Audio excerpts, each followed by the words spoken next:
বন্ধুরা দেখো, এখানে সিম, আলু আর বেগুন একটা কেটে নিয়েছি ভাজার জন্য। এখন ভাজাটা বসিয়ে দেব।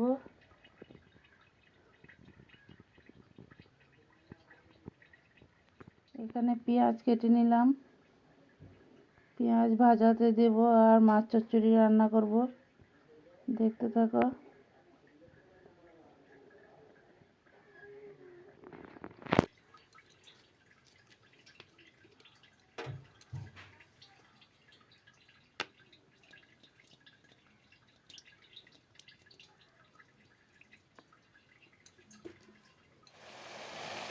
বন্ধুরা দেখো, পরিমাণ মতন হলুদ দিয়ে দিলাম।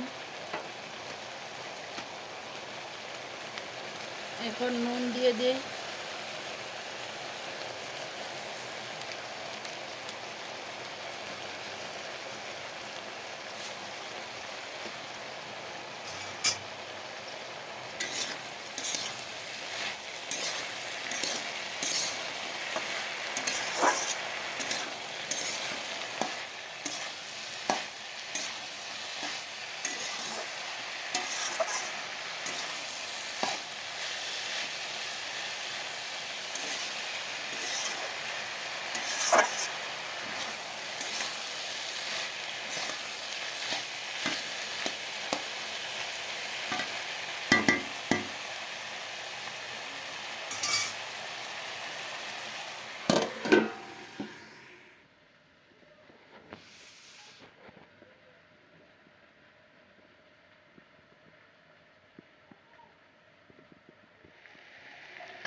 বন্ধুরা দেখো, ফাইনালি ভাজিটা রেডি হয়ে গেল। এখন নামিয়ে নেব। নামিয়ে একটা পাত্রতে ঢেলে নেব। দেখতে থাকো সবাই। ভাজাটা লাল লাল হয়ে গেল। বন্ধুরা দেখো, আমার ভাজিটা রেডি হয়ে গেল। এখন নামিয়ে নিলাম। কেমন হয়েছে যদি ভালো লাগে লাইক কমেন্ট শেয়ার করে বন্ধু হয়ে আমার পাশে থেকে যেও। পরবর্তীতে নিত্য নতুন ভিডিও দিলে তোমাদের কাছে পৌঁছে যাবে। চচ্চড়ি করার জন্য মশলাগুলো রেডি করে নিয়েছি। পেঁয়াজ, কাঁচা লঙ্কা, জিরা পাউডার সব কিছু একসাথে দিয়েই মিক্সিতে পেস্ট করে নিয়েছি। এখানে 5-6 পিস মাছ আছে। এগুলো আমি এখন চচ্চড়ি রান্না করে নেব। দেখতে থাকো। চচ্চড়ির জন্য পেঁয়াজগুলো কেটে রেডি করে নিয়েছি। কুচানো পেঁয়াজ তেলের মধ্যে দিয়ে দেব। পেঁয়াজগুলো তেলে দিয়ে লাল করে ভেজে নিই, তারপর আবার ফিরে আসছি। দেখো, এখানে কড়াইটা বসিয়ে দিলাম। কড়াই গরম হয়ে গেল। এখন তেল দিয়ে দিলাম।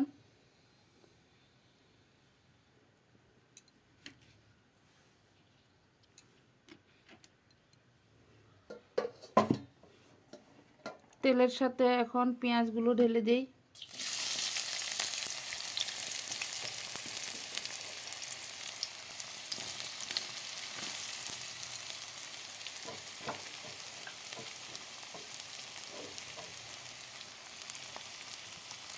পেঁয়াজগুলো লাল হয়ে যাক, তারপর আবার ফিরে আসব। বন্ধুরা দেখো, পেঁয়াজগুলো লাল হয়ে গেল।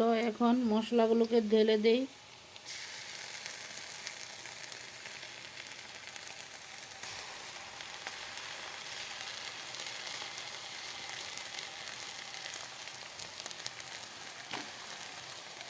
সবগুলো মশলা ঢেলে দিলাম।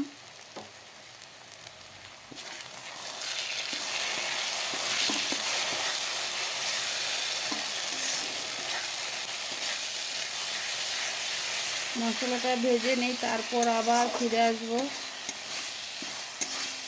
সবাই সাথে থাকো, পাশে থাকো আর দেখতে থাকো। জানি সবাই রান্না করতে জানো, আমি কিভাবে রান্না করলাম সেটাই তোমরা দেখো।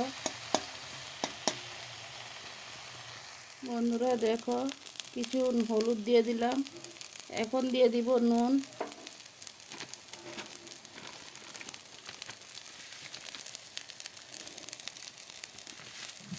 নুনটা দিয়ে দিলাম।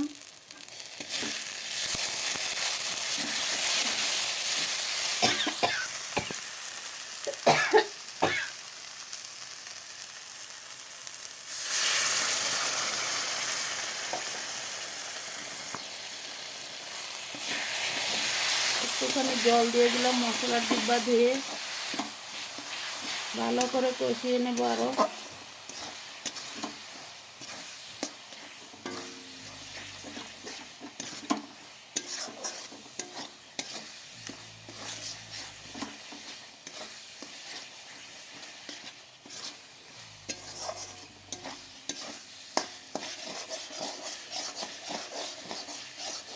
এইভাবে মশলাটাকে ভালো করে কষিয়ে তারপর মাছগুলোকে ঢেলে দেব। দেখো মশলাটা কষানো হয়ে গেল, এখন মাছগুলোকে দিয়ে দেব।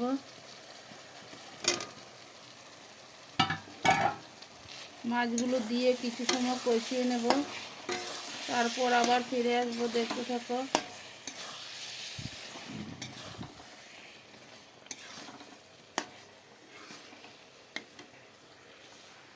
খুব কম তেল মশলা দিয়ে রান্নাটা করে নেই। বন্ধুরা দেখো কষানো হয়ে গেল, এখন ঝোল দিয়ে দিলাম।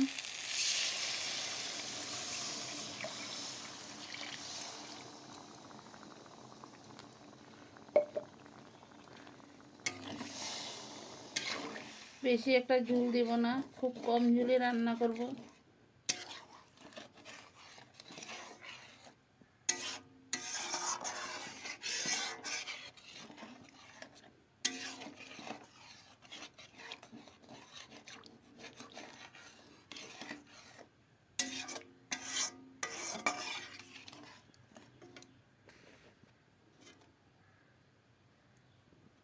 ঝোলটা উত্তরান উঠে গেল, এখন নামিয়ে নেব একটা পাত্রতে।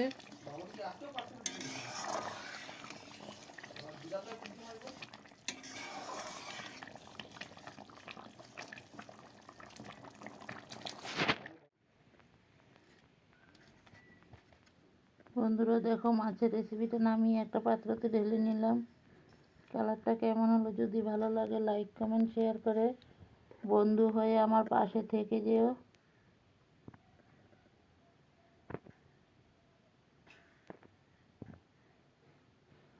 গরম গরম ধোয়া ওঠা মাছ চচ্চড়ি। বন্ধুরা দেখো এখানে শাকের জন্য বেগুন ভাজা করা হয়ে গেল, বেগুন ভাজাটা নামিয়ে নেওয়া হয়েছে একটা পাত্রতে, দেখতে থাকো। বেতো শাক রান্না করব। এখানে দেখো শাকটাকে রসুন সম্বাস দিয়ে শাকটা বসানো হয়ে গেল। বেতো শাকের রেসিপিটা কেমন লাগলো, যদি ভালো লাগে লাইক কমেন্ট করে বন্ধু বান্ধবের মাঝে একটু দেখার সুযোগ করে দিও। পরবর্তীতে আবারও নিত্য নতুন ভিডিও নিয়ে চলে আসবো বন্ধুরা, সবাই দেখতে থাকো। বেতো শাকটার মধ্যে এখন বেগুনগুলোকে ঢেলে দেওয়া হবে, বেগুনগুলো দিয়েই তারপর শাকটা রান্না করা হবে। শাকটা সিদ্ধ হয়ে যাক,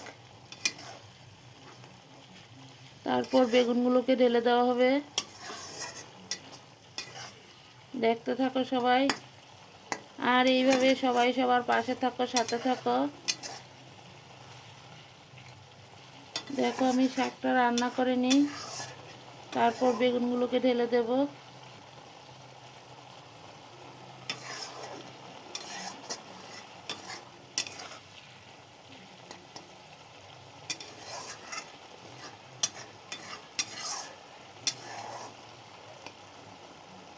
তোমরা কে কীভাবে রান্না করো বন্ধুরা? বেতো শাক দিয়ে বেগুন কিন্তু অনেকটাই টেস্টি লাগে খেতে।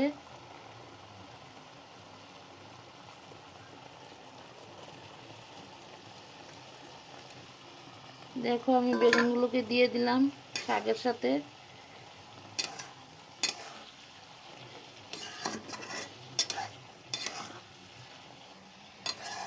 এই বেতো শাকটা চোখের জন্য কিন্তু অনেকটাই উপকারী।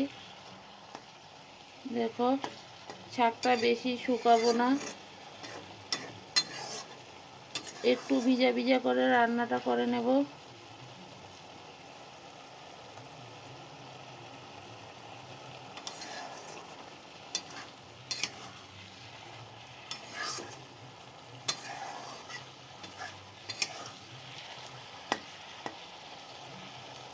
আমার বেতো শাকের রেসিপিটা কেমন হলো, যদি ভালো লাগে সবার মাঝে একটু দেখার সুযোগ করে দিও। পরবর্তীতে আবারও নিত্য নতুন ভিডিও নিয়ে চলে আসবো। সবাই ভালো থাকো, সুস্থ থাকো, টাটা, বাই।